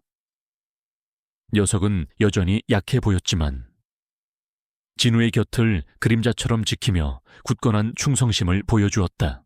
진우는 정신을 잃은 김민준을 묶어 동물병원 지하실에 감금했다. 그리고 그의 부하들이 놓고 간 물품들을 수색했다. 김민준의 물건들 속에서 진우는 최은정 교수가 찾던 빛의 심장이라는 유물에 대한 단서를 발견했다. 그것은 오래된 설계도면이었는데 빛의 심장이 이 산속 깊은 곳에 있는 폐광에 숨겨져 있다는 것을 암시하고 있었다. 또한 설계도면 속에는 김민준이 유물을 이용해 무엇을 하려 했는지에 대한 섬뜩한 계획이 담겨 있었다. 그는 시간의 흐름을 되돌리는 힘을 이용해 과거의 특정 시점으로 돌아가 역사를 바꾸고 자신의 부와 권력을 무한히 확장하려 했다. 그의 계획은 상상을 초월하는 탐욕과 오만으로 가득 차 있었다. 진우는 설계도면을 통해 김민준의 잔혹한 계획을 파악했다. 과거에 자신의 가족을 잃었던 비극 역시 김민준이 자신의 이익을 위해 계획적으로 벌인 일임을 확신하게 되었다.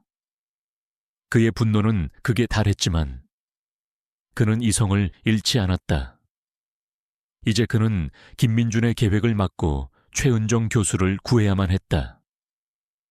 이지우는 자신만이 빛의 심장에 진정한 힘을 이끌어낼 수 있음을 깨닫고 적극적으로 진우를 돕겠다고 자청했다.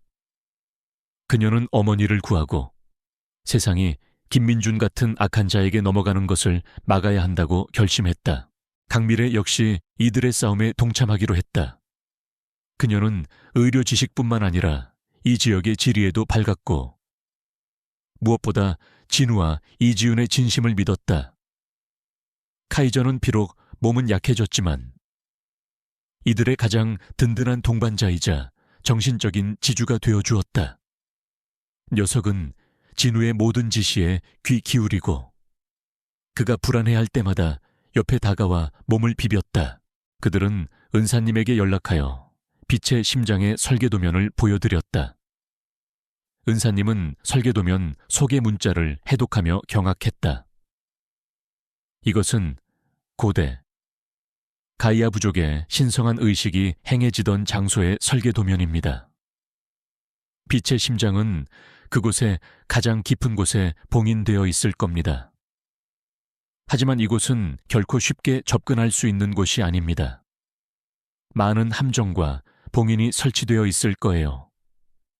은사님은 경고했다. 이지우는 자신의 기억을 더듬어 설계도면 속의 상징과 유사한 장소를 떠올렸다. 그녀는 어머니와 함께 어린 시절 방문했던 유적지 중 한 곳에서 비슷한 문양을 본 적이 있다고 말했다. 그것은 고아원에서 멀지 않은 곳에 위치한 오래된 폐광이었다. 그곳은 위험한 곳으로 알려져 있어 아무도 가까이 가지 않는 곳이었다. 그들은 폐광으로 향하는 길을 계획했다. 진우는 자신의 형사 시절 경험을 살려 잠입 계획을 세웠다. 강미래는 필요한 의료 장비와 비상식량을 챙겼다. 이지우는 폐광 내부에 고대 봉인을 풀 방법을 연구했다. 카이저는 녀석의 예리한 후각과 청각을 이용해 길을 안내하고 위험을 감지하는 역할을 맡았다. 하지만 김민준의 세력은 만만치 않았다. 진우가 김민준을 감금한 지 몇 시간 만에 김민준의 부하들이 동물병원을 다시 습격했다. 그들은 김민준이 잡혔다는 사실을 알고 그를 구출하러 온 것이었다. 진우는 이지윤과 강미래를 지하에 숨기고 카이저와 함께 이들을 맞섰다. 병원 내부는 다시 한번 격렬한 싸움터로 변했다. 진우는 온몸의 힘을 쥐어짜 싸웠지만 부하들의 수는 여전히 압도적이었다. 진우는 김민준의 부하들에게 붙잡힐 위기에 처했다. 그때 카이저가 다시 한번 용감하게 진우를 보호했다. 녀석은 상처 입은 몸으로도 김민준의 부하들에게 맹렬히 달려들었다. 녀석은 그들의 다리를 물어 넘어뜨리고 그들의 공격을 몸으로 막아냈다. 카이저의 희생적인 모습에 진우는 다시 한번 정신을 차렸다. 그는 카이저의 도움으로 부하들을 따돌리고 병원 밖으로 탈출했다. 병원 밖에서 진우는 이지윤과 강미래를 만났다. 강미래는 최은정 교수를 안전한 곳으로 옮긴 후였다. 그들은 더 이상 지체할 수 없었다. 김민준의 부하들이 자신들을 뒤쫓고 있었다. 그들은 김민준의 눈을 피해 폐광으로 향했다. 폐광으로 가는 길은 험난했다. 눈은 발목까지 쌓였고 강풍이 몰아쳤다. 하지만 그들은 멈추지 않았다. 가는 도중 진우는 과거의 기억 속으로 빠져들었다. 그의 머릿속에는 김민준이 자신의 가족을 살해하던 잔혹한 모습과 자신에게 누명을 씌우던 비열한 얼굴이 선명하게 떠올랐다. 그는 복수심에 사로잡혀 이를 악물었다. 하지만 동시에 카이저의 희생적인 눈빛과 이지윤의 결연한 의지를 보며 자신의 싸움이 단순히 복수가 아님을 깨달았다. 이것은 정의를 위한 싸움이었고 약자들을 보호하기 위한 싸움이었다. 폐광 입구는 거대한 바위들로 막혀 있었다. 김민준의 부하들이 이미 그곳에 도착해 광산 내부로 들어가려 애쓰고 있었다. 진우는 숨을 죽이고 부하들의 움직임을 살폈다.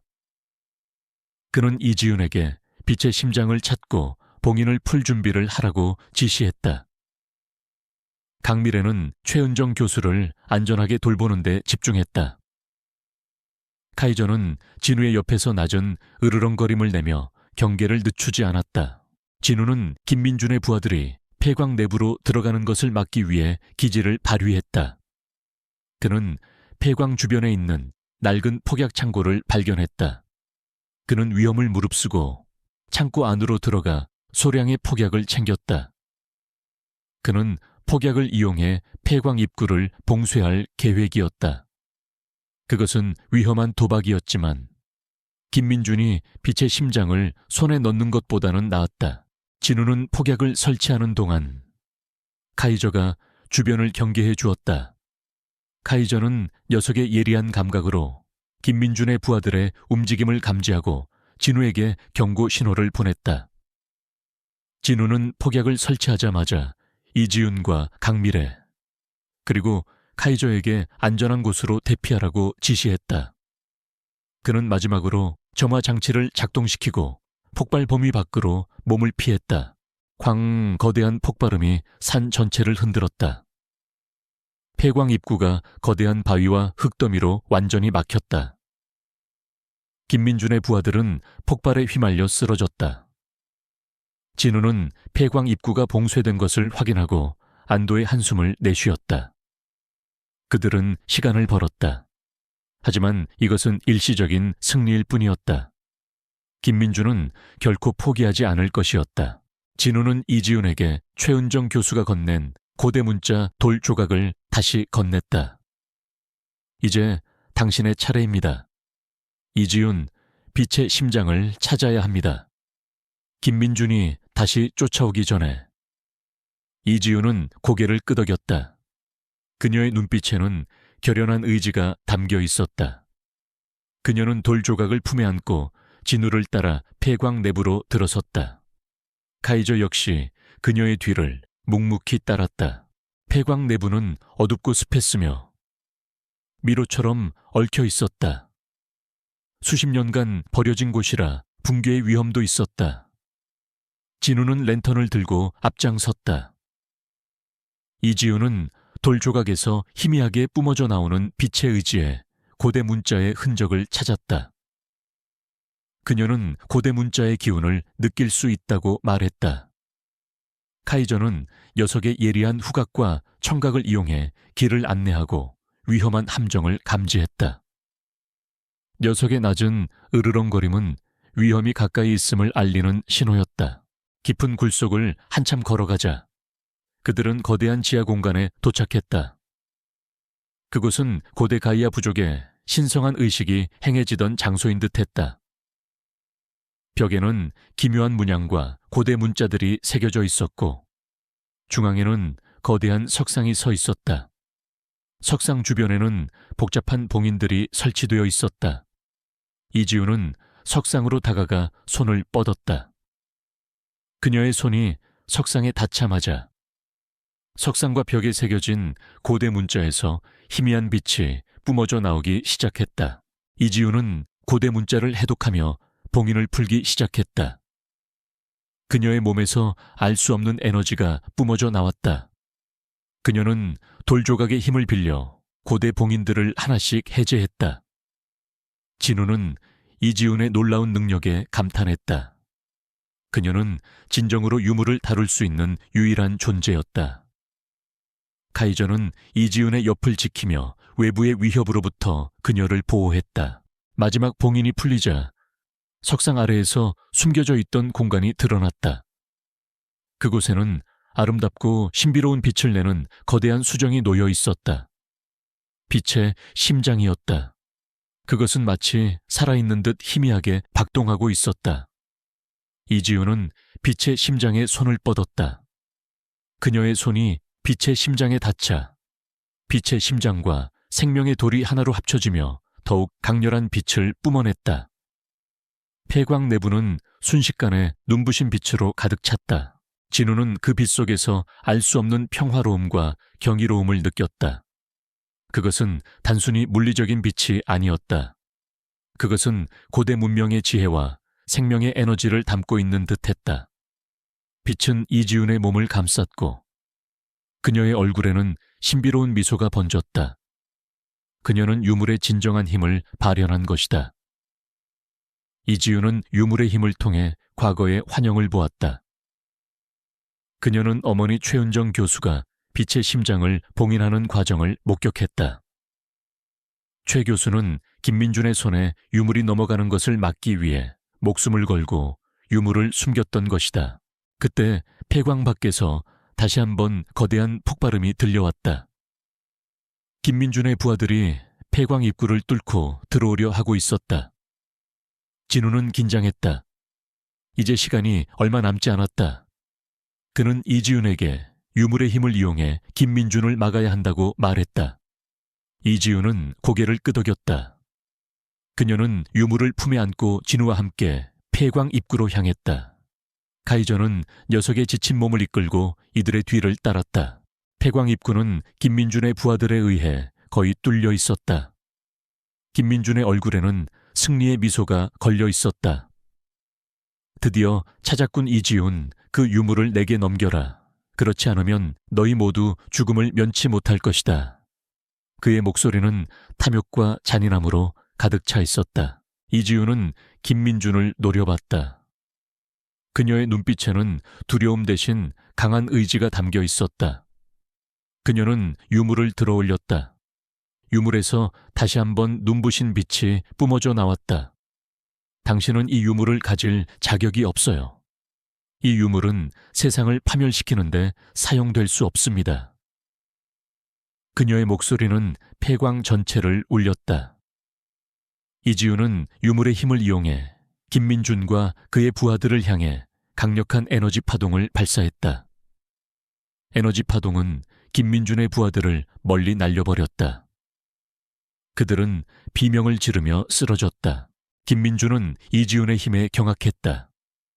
그는 자신의 계획이 완전히 틀어졌음을 깨달았다. 그는 마지막 발악으로 이지훈에게 달려들었다. 진우는 김민준을 막기 위해 몸을 날렸다. 그들의 격렬한 싸움이 다시 시작되었다. 진우는 카이저의 희생과 이지훈의 결의, 그리고 자신의 억울한 과거를 떠올리며 김민준에게 모든 분노를 쏟아냈다. 그의 주먹은 김민준의 얼굴을 강타했다. 김민준은 진우의 맹렬한 공격에 속수무책으로 당했다. 그때 카이저가 진우의 옆에 다가와 김민준을 향해 으르렁거렸다. 녀석의 눈빛은 김민준에 대한 증오와 진우를 향한 충성심으로 가득했다. 김민준은 카이저의 눈빛에 공포를 느꼈다. 그는 결국 진우의 주먹에 의해 쓰러지고 말았다. 진우는 김민준을 완전히 제압했다. 그의 악행은 이제 끝났다. 이지훈은 유물의 힘을 이용해 폐광 입구를 다시 봉인했다. 그리고 최은정 교수가 숨겨두었던 유물에 대한 마지막 단서, 즉 유물은 스스로 주인을 찾아 움직일 것이며 진정한 주인이 나타날 때까지 자신을 숨길 것이다라는 메시지를 발견했다.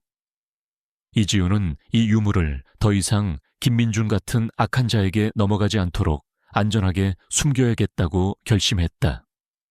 그녀는 유물을 품에 안고 어머니를 구해야 한다는 일념으로 가득 찼다. 폐광 밖으로 나온 진우와 이지훈. 강미래는 쓰러져 있는 김민준의 부하들을 발견했다. 진우는 곧바로 경찰에 연락했다. 그들은 김민준과 그의 부하들을 경찰에 인계했다. 경찰은 김민준의 조직을 수사하기 시작했고 그의 모든 범죄가 드러나기 시작했다. 진우는 김민준이 자신의 가족을 살해하고 누명을 씌웠던 과거의 진실을 경찰에게 모두 털어놓았다. 경찰은 진우의 이야기에 놀라움을 금치 못했고 그의 억울한 누명을 벗겨주기 위한 재수사를 약속했다. 진우는 드디어 자신의 억울함을 풀 기회를 얻었다. 그의 마음속에 오랫동안 쌓여있던 응어리가 조금이나마 해소되는 듯했다. 하지만 그의 가장 큰 목표는 아직 남아있었다. 바로 최은정 교수를 구하는 것이었다. 그리고 그는 자신이 찾은 빛의 심장과 이지훈의 특별한 능력을 통해 그녀를 구출할 방법을 찾아야 했다. 카이저는 진우의 옆에 앉아 그의 결의를 지켜봤다.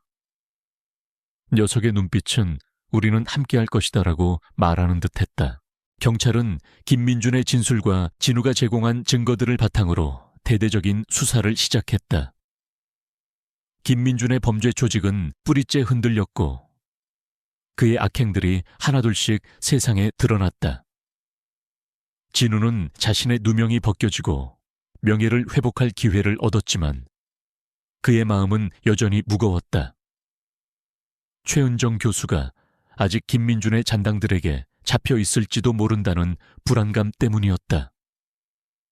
카이저는 진우의 옆에 앉아 녀석의 따뜻한 온기를 나누어주며 그를 위로했다.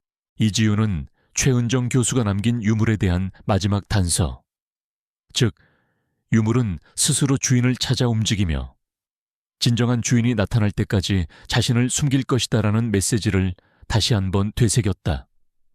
그녀는 유물의 진정한 힘이 어머니를 구하는 데 사용될 것이라고 믿었다. 강미래는 최은정 교수가 감금되어 있을 만한 장소를 찾기 위해 김민준의 비밀 서류들을 분석했다. 그녀는 김민준이 운영하던 해외 페이퍼 컴퍼니와 연관된 비밀 별장을 찾아냈다. 그곳은 이 산속 깊은 곳에 숨겨진 김민준의 마지막 은신처였다. 이곳에 교수님이 계실 가능성이 높습니다. 강미래가 긴장된 목소리로 말했다.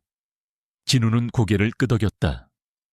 이제 최은정 교수를 구출할 마지막 기회였다. 그는 경찰에 연락하여 비밀 별장의 위치를 알렸지만 경찰이 도착하기 전까지는 시간이 걸릴 것이 분명했다. 그들은 자신들만의 방식으로 최은정 교수를 구출해야 했다.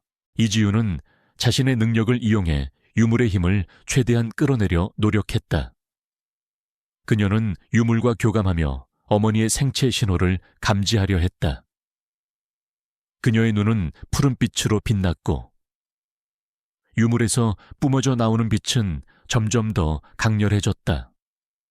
카이저는 이지훈의 옆을 묵묵히 지키며 그녀에게 힘을 불어넣어 주었다. 녀석은 진우의 시선과 이지훈의 움직임을 놓치지 않고 모든 상황에 대비했다. 그들은 김민준의 비밀 별장으로 향했다. 별장은 깊은 숲속에 숨겨져 있었고 외부에서는 거의 보이지 않았다. 견고한 철문과 높은 담장이 둘러쳐져 있었다. 진우는 별장 주변을 살피며 침입할 방법을 찾았다. 카이저는 녀석의 예리한 후각으로 별장 내부의 사람 냄새를 맡고 진우에게 알려주었다. 별장 안에는 김민준의 잔당들이 최은정 교수를 감시하고 있었다. 진우는 잠입 계획을 세웠다. 그는 과거 특수부대에서 배운 기술을 이용해 담장을 넘고 별장 안으로 침투했다. 강미래는 외부에서 대기하며 만약의 사태에 대비했다.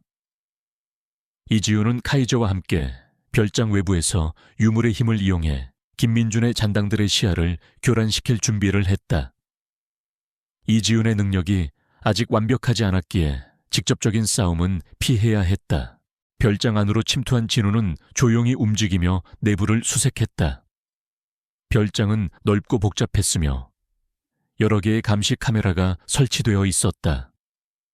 그는 감시 카메라를 피해 움직이며 최은정 교수가 감금되어 있을 만한 방을 찾았다.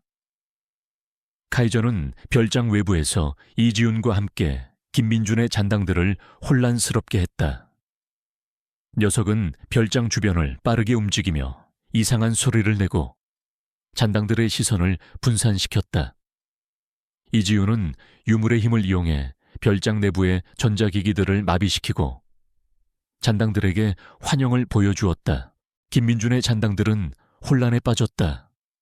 그들은 어디서 공격이 오는지 알 수 없었고 서로를 의심하기 시작했다. 이 틈을 타 진우는 최은정 교수가 감금되어 있는 방을 찾아냈다. 방은 철문으로 굳게 닫혀 있었고 자물쇠로 잠겨 있었다. 진우는 망설임 없이 자물쇠를 부수고 방 안으로 들어섰다. 방 안에는 최은정 교수가 의자에 묶여 있었다. 그녀는 여전히 의식이 희미했지만 진우의 모습에 희미하게 눈을 떴다. 진우 씨, 그녀의 목소리는 갈라져 나왔다. 진우는 그녀를 묶고 있던 밧줄을 재빨리 풀었다. 그는 최 교수를 부축하여 방 밖으로 나왔다. 하지만 김민준의 잔당들이 그들의 존재를 눈치챘다. 침입자다, 잡아라.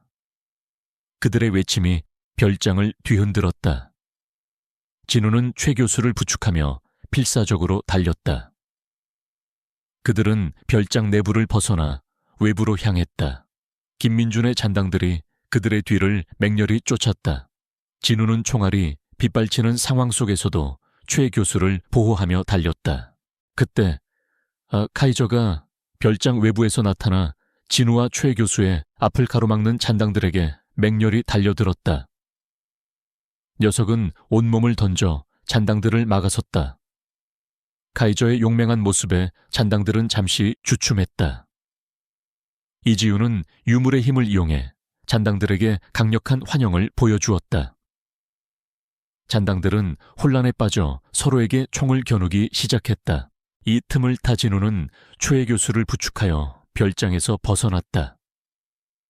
강미래가 그들을 기다리고 있었다.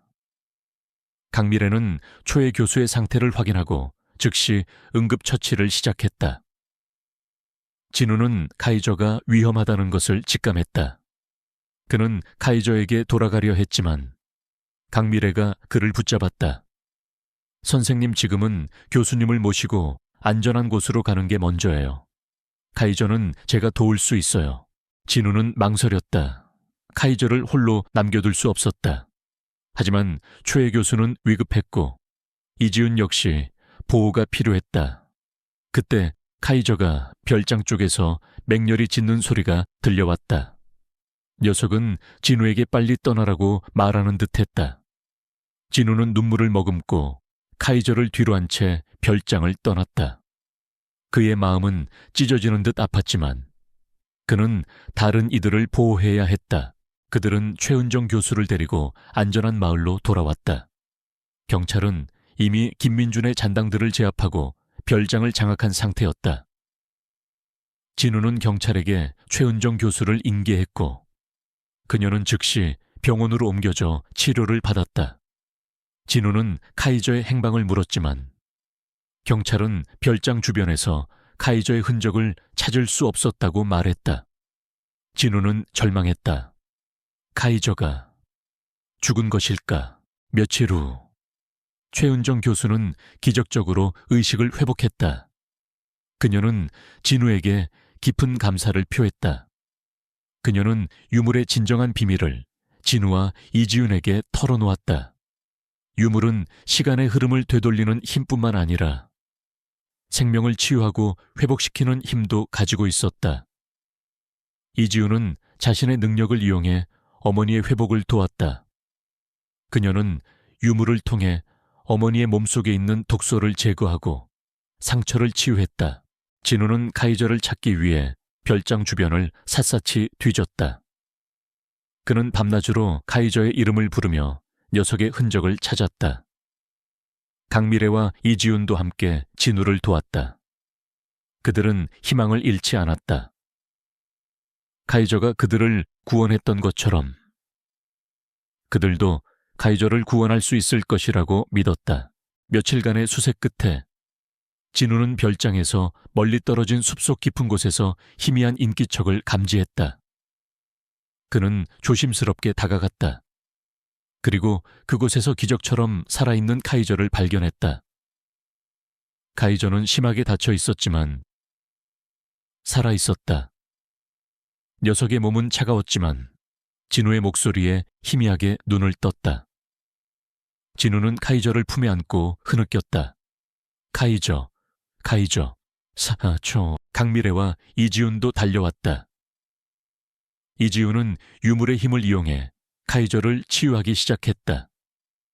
그녀는 유물을 카이저의 상처에 대고 간절히 기도했다. 유물에서 뿜어져 나오는 빛이 카이저의 몸을 감쌌고 녀석의 상처는 놀랍도록 빠르게 아물기 시작했다. 카이저는 눈을 뜨고 진우와 이지훈, 강미래를 번갈아 바라봤다. 녀석의 눈빛에는 고마움과 충성심이 가득했다. 이것은 진정한 기적이었다. 김민주는 결국 자신의 모든 죄를 인정하고 법의 심판을 받았다. 그의 조직은 완전히 해체되었고 그는 합당한 처벌을 받게 되었다. 진우는 오랜 시간 그를 짓눌렀던 누명에서 완전히 벗어났고 그의 명예는 회복되었다. 그는 다시 경찰로 복귀할 것을 제안받았지만 그는 거절했다. 그는 이제 이 평화로운 마을에서 카이저와 함께 조용히 살아가고 싶었다. 최은정 교수와 이지우는 다시 평범한 삶으로 돌아갔다. 이지우는 자신의 능력을 올바른 곳에 사용하기 위해 고고학을 공부하기 시작했다. 그녀는 어머니와 함께 유물의 진정한 가치를 연구하고 그 힘을 인류의 평화를 위해 사용하기로 다짐했다. 강미래는 동물병원을 계속 운영하며 마을 사람들과 동물들을 돌봤다. 그녀는 진우와 이지훈의 가장 든든한 친구이자 조력자가 되었다. 진우는 카이저와 함께 매일 아침 서론을 산책했다. 카이저는 여전히 그의 그림자처럼 곁을 지켰다. 진우의 마음속에는 더 이상 과거의 아픔이나 복수심이 없었다. 그는 카이저와 이지훈, 강미래 덕분에 새로운 삶의 의미를 찾았다. 그는 잃어버렸던 행복과 평화를 되찾았다. 그의 삶은 더 이상 어둠 속에 갇혀 있지 않았다. 그의 눈빛은 희망으로 가득 찼다. 겨울이 가고 봄이 찾아왔다. 눈이 녹고 새싹이 돋아났다. 진우는 카이저와 함께 따뜻한 햇살 아래 앉아 먼 산을 바라봤다. 카이저는 진우의 무릎에 머리를 기대고 평화롭게 잠들어 있었다. 진우는 녀석의 부드러운 털을 쓰다듬었다. 카이저는 단순한 개가 아니었다. 녀석은 진우의 삶에 기적을 가져다준 존재이자 그를 어둠 속에서 구원해준 빛이었다. 그들의 이야기는 영원히 기억될 것이다. 어미를 사흘 밤낮으로 지킨 독일 셰퍼드의 기적, 그리고 그 기적이 만들어낸 새로운 삶의 시작으로